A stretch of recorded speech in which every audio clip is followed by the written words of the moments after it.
First ever factory outlet Mukunda jewelleries KPHP Somajiguda Kothapet Khammam. నమస్తే రమగారు. నమస్తే జయ. ఏదైనా చందమామ కథ చెప్తారండి? సరదాగా ఉండే కథ చెప్తాం. ఓకే. మంచి కథ, సరదాగా కూడా ఉంటుంది. పూర్వమట ఆదర్శముఖుడు అని ఒక రాజుగారు ఉండేవాడు. రాజు భలే గొప్పవాడు. ఆయన ఎంత మంచి మంచి తీర్పులు ఇచ్చేవాడు. తీర్పు అంటే చివరికి రిపోర్ట్ ఇచ్చిన వాడు వెనక్కి తీసుకెళ్ళిపోయేలాగా కూడా ఉండేవి కొన్ని. వదిలేండి మాలో మేమే సర్దుకుంటామనేవాళ్ళు. చాలా గట్టివాడు, తెలివైన వాడు. ఆయన ఐడియాస్ చాలా గొప్పవాడు అనమాట. అయితే ఆయన రాజుగా ఉండే కాలంలో రాజధానికి పక్కన ఒక ఊళ్ళో దండి అని ఒక బ్రాహ్మణ ఆయన ఉండేవాడు. ఈయనకి ఏంటంటే పొలం ఉంది, కొంచెము వ్యవసాయ పొలం ఉంది, కానీ ఇవి లేవు, ఎడ్లు లేవు. ఎడ్లు లేకపోయేసరికి బ్రాహ్మడు కదా, ఎవరిని అడిగినా వాళ్ళు ఎవరో ఒకళ్ళు తోలుతారు. ఓ ఆసామిని డబ్బులున్నాయని ఒక ఆయన్ని ఎడ్లు ఉన్నాయని అడిగాడు. ఏమిటి నాకు ఎడ్లు కావాలంటే ఆయన ఏమన్నాడు, సరే మా ఎడ్ల తోలుకోండి పంతులు గారు అని చెప్పాడు. ఈ దండ ఏం చేశాడు, ఓ జత మంచి పెద్ద ఎడ్ల సలీసుగా ఉన్న వాటిని తీసుకుని వెళ్ళాడు. తవ్వుకున్నాడు, దున్నుకున్నాడు నేల. దున్నుకున్న తర్వాత ఎడ్లను తోలుకొచ్చేసరికి వాళ్ళ ఆసామి నడవాలో కూర్చుని కంచం పెట్టుకుని అన్నం తింటున్నాడు. పొద్దుటి పూట సద్దన్నం తింటారు కదా. ఇది చూసేసరికి అలా అన్నం తినేవాడిని లేపు రావటం ఎందుకు లేని ఆయన చూస్తూనే ఉన్నాడు. ఆసామి ఇట్లా చూస్తూ ఉండగానే ఈ 2 ఎడ్లని కొట్టంలోకి తోలాడు. తోలి అన్నాడు, వెళ్ళిపోయాడు. ఏ నోటితోటి ఏమనలా, చెయ్యి ఊపాడు. ఈ ఆసామి అన్నం తింటూ ఎడ్లు 2 కొట్టంలోకి వెళ్ళటం చూశాడు కూడా. ఓకే. ఓ గంట పోయాక ఆయన దారిన ఆయన పోయాడు. ఒక గంట పోయాక ఈ అన్నం తింటున్న ఆసామి చేయి కడుక్కుని దొడ్లో ఏవో సవరించుకుని వాళ్ళతో వీళ్ళతో కబుర్లు చెప్పి కొట్టంలోకి వచ్చి చూసేసరికి ఎడ్లు లేవు. ఇదేం చేశాడు, కథ చెప్పుకున్నాం కదా ముందు, తోలాడు, కట్టాడు కాదు, తోలాడు అంతే. ఆయన కట్టుకుంటాడు అని ఊరుకున్నాడు. అక్కడి నుంచి ఎడ్లు వెతికాడు, అటు ఇటు ఎక్కడ కనపడలేదు. కొట్టంలో ఉండాల్సిన ఎడ్లు లేవు. పోయి దండిని అడిగాడు, ఆ కొట్టంలో మరి మా ఎడ్లేవి అని. కొట్టంలోకి తోలుతిని కాదు అన్నాడు. ఏం తోలేవు, కొట్టంలో లేవు, మరి వచ్చి చూపించన్నాడు.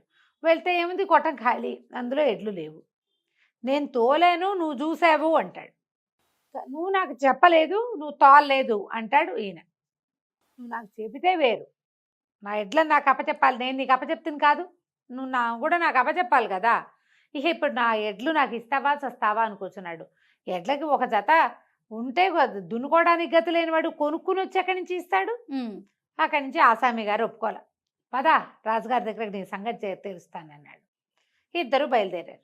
ఇలాంటి కథ ఇదివరకు విన్నాం మనం. అవును. ఇద్దరు బయలుదేరితే దారిలో పోతుంటే ఒక ఏరు దాటి వెళ్ళాలి అవతలకి. ఒక వడ్రంగా అయిన ఒక ఆయన మనకేవో చిన్న పనులు చేసుకోవటానికి చెక్కలు కొట్టుకు రావడానికి అడవికి పోతున్నాడు. ఆ పోతూ ఏం చేశాడు, ఆ ఏరు దాటాలి. ఏరు ఎక్కువగా ఉంది. గొడ్డలింట అని నోటితో ఖర్చు పట్టుకుంటారు కదా, కర్రలు అలా పట్టుకుని ఏరు దాటుతున్నాడు. దాటుతూ ఉంటే ఈయన ఏం చేశాడు, ఇదండి చప్పట్లు కొట్టి, ఏంటి నీరు ఎక్కువగా ఉందా అని అడిగాడు. అడిగేసరికి అలా అవును అని నోరు చెప్పబోయాడు. నోట్లో కాస్త టుపుక్కని జారి పడిపోయింది. ఇట్లా అనాలి. సమాధానం చెప్పబోయేసరికి అలా అంటున్నాడు. ఆలేదు ఊలేదు వెళ్ళైపోయింది. గొడ్డలి నీళ్ళలో ఏరు వడిగా ఉంది కదా, కొట్టుకుపోయింది. కొట్టుకుపోయేసరికి అవురవురా బాపనాయన ఇంత పని చేసావు, నా గొడ్డలు నాకు తెచ్చి అన్నాడు. నేనేం చేశానయ్యా మధ్యలో అంటే, నువ్వు మాట్లాడిచ్చావు కాబట్టి నేను మాట్లాడా కాబట్టి అది కొట్టుకుపోయింది. ఇప్పుడు ఎవరి జవాబుదారీ, అంతే, తొలుత మాట్లాడిచ్చిన వాడు కాబట్టి నువ్వే నాకు ఇవ్వాలన్నాడు.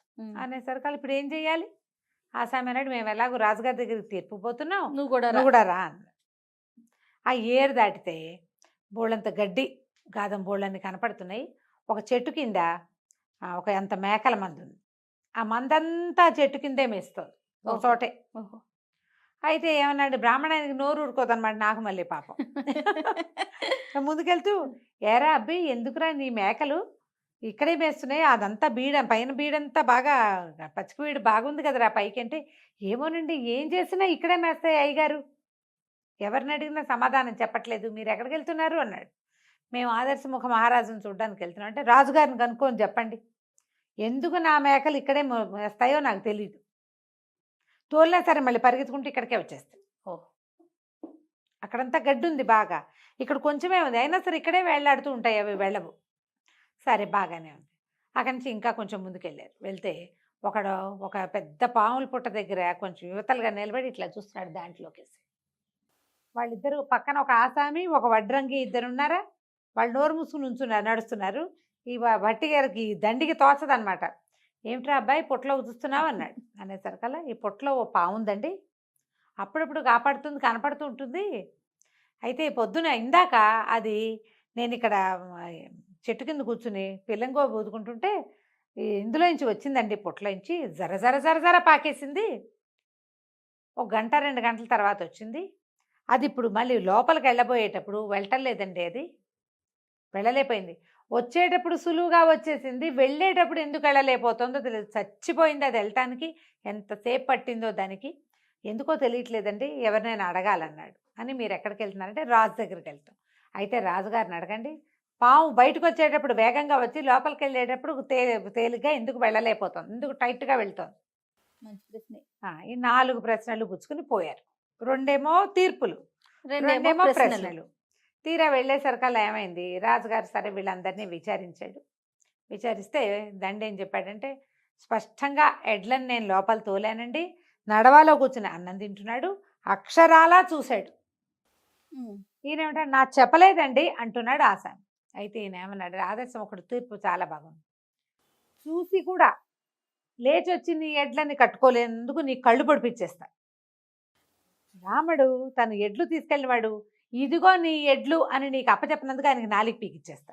చెప్పు ఈ తీర్పు నీకు ఓకేనా అన్నాడు. ఈ తీర్పు నీకు ఓకేనా, రిపోర్ట్ వెనక్కి తీసుకుంటావా అనగానే ఆసామి అన్నాడు, ఈ తీర్పు వదిలేండి బాబు, నాకు అంతాను బ్రాహ్మణానికి 4 ఒకటి కత్తిరిచ్చేస్తానంటే పోనీ ఓకే అనుకుందాము, వాళ్ళు 2 కళ్ళు పొడి చేస్తే కళ్ళు పొడిపించేస్తాడు, 4 పీకిచ్చేస్తానన్నాడు. అనగానే వద్దులేండి, ఎడ్లు లోపల రావడం నేను చూశాను అనుకోండి, కళ్ళు చూసినా కూడా నాకు బుద్ధి లేనందుకు నా కళ్ళని నేను తిట్టుకుని నా ఎడ్లని నేను వెతుక్కుంటాలేండి, బ్రాహ్మణ ఆయన వదిలిపెట్టండి, నా రిపోర్ట్ వెనక్కి తీసుకుంటాను, టాటా బాయ్ బాయ్ అని వెళ్ళిపోయాడు. ఓకే, ఇప్పుడు 2వ వాడు ఉన్నాడు వడ్రంగి. బ్రాహ్మణ ఆయన మాట్లాడించడం వల్లే గొడ్డలి పోయింది, నీరు వడిగా ఉంది, అందుకే వీడు నోట్లో గొడ్డలు పెట్టుకుని నిదానంగా ఏరు దాటుతున్నాడు అని చూశాడు బ్రాహ్మడు. చూసినా కూడా అడిగాడు నేను కదా, బ్రాహ్మడి కళ్ళు పొడి చేసేద్దాం, వాడి శిక్ష అయిపోయింది. ఇక నీ సంగతి ఏంటంటే, నీళ్లు వడిగా ఉన్నాయని తలూపి చెబితే సరిపోయేది, తలూపచ్చు, తలూపకుండా నోరు తెరిచి ఒకటి పళ్ళు పీకిచ్చేద్దాం నీవి, ఓకేనా అన్నాడు. పట్లంగి వాడు అన్నాడు, ఎందుకు బాబు అంత కష్టం, పావల పెడితే గొడ్డలు వస్తుందండి, వద్దులేండి బ్రాహ్మణ ఆయన నేను క్షమించేసాను, నేను రిపోర్ట్ ఇవ్వను అని వాడు వెళ్ళిపోయాడు. ఇప్పుడు ఈ దగ్గర దండి దగ్గర 2 ప్రశ్నలు ఉన్నాయి, మేకలు అండ్ పాములు. ఈ మేకలు ఎందుకోనండి, ఒక చెట్టు కిందే మేస్తాయండి, అదొక పెద్ద నేరేడు చెట్టు, ఆ నేరేడు చెట్టు కిందే మేస్తున్నాయి, అవతల ఇంకా గడ్డి ఉంది కానీ అవి ఆ గడ్డి మీదకి వెళ్ళవటం ఎప్పుడు ఇక్కడే మేస్తాయంటే ఆయన అన్నాడు, ఓహో ఆ దారిలో ఉన్న నేరేడు చెట్లు కాదు, సరే ఆ నేరేడు చెట్టు మీద పెద్ద బ్రహ్మాండమైన కొండ తేనెటీగల తేనె పట్టుంది, ఆ చుక్కలు కిందకి రాలుతుంటే ఆ తీపికి అలవాటు పడి మేకలు ఇంకో చోటకి వెళ్ళటం లేదు, వచ్చే వారం ఎలాగో చెట్లు కొట్టించేస్తానులే, ఆ మేకలు చచ్చినట్టు ఇంకో చోటుకి పోతాయి, తీపి కొత్త రుచి తగిలేసరికి వెళ్ళడం మానేస్తున్నాయి అన్నమాట మేకలు, వెళ్ళకుండా అక్కడున్న గడ్డే పిక్కు తింటూ ఉంటాయి. ఒక చోటే పడవు కదా, గాలికి చుక్కలు అటు ఇటు ఆ చెట్టు కిందే ఉన్నాయి. అక్కడి నుంచి ఇది కూడా అయిపోయింది, ఆ చెట్టు కొట్టించేస్తే మేకలు ఆ చెట్టు వదిలేసేసి వేరే చోటకి వెళ్తాయి, గడ్డున్న చోటకి, ఈ తీపి కాసిపడి ఇక్కడ ఉండకుండా ఉంటాయి.